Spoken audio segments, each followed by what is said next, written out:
আবারও ঘনীভূত হচ্ছে চীন যুক্তরাষ্ট্র বাণিজ্য যুদ্ধ। নতুন করে চীনের ওপর 100% আমদানি শুল্ক আরোপের ঘোষণা দিয়েছেন মার্কিন প্রেসিডেন্ট ডোনাল্ড ট্রাম্প।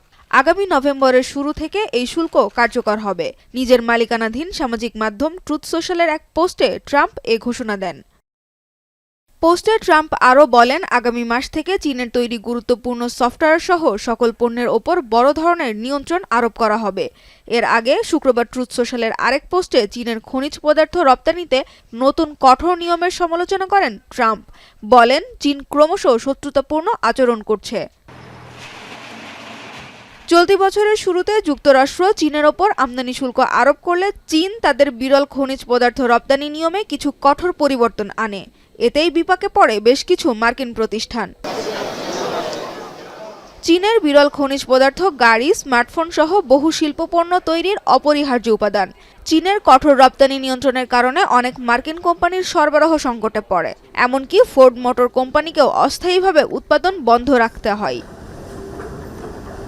অতিরিক্ত 100% শুল্ক আরোপ করে এবার যেন সেই ক্ষতিপূরণের প্রতিশোধই নিলেন ট্রাম্প।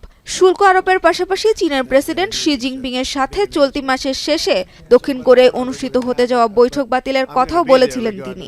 পরে অবশ্য জানান, চীনা প্রেসিডেন্টের সাথে বৈঠক বাতিল করেননি। I'm going to be there regardless, so I would assume we might have it. But, they hit the world with something that really is not anything that people are going to do. And it was shocking.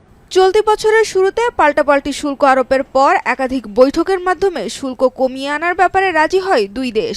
এরপর হঠাৎই অতিরিক্ত শুল্ক আরোপের ঘোষণা দিল Trump. তবে যুক্তরাষ্ট্রের নতুন শুল্ক আরোপের জবাবে এখনও কোনো প্রতিক্রিয়া জানায়নি বেইজিং। সানজিদা ইসলাম তন্নি, এখন বিশ্ব।